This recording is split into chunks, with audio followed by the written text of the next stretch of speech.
1 2 3 4 5 6 7 8 9 10 11 12 13 14 15 16 17 18 19 20 21 22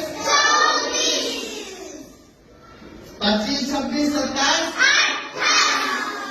29 30 31 33 34 35 35 37 39 ये बच्चे 4 का टेबल हो गया। आसान है। गिनती हम लोग गिनती से सीख रहे हैं। हम टेबल नहीं पढ़ रहे, हम लोग क्या कर रहे हैं, गिनती सीख रहे हैं।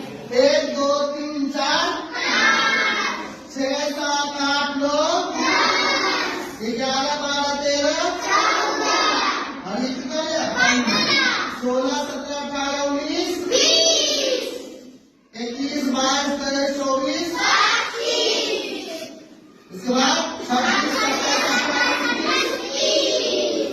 उसके बाद क्या होगा 31 32 33 34 36 37 38 39 41 42 43 44 45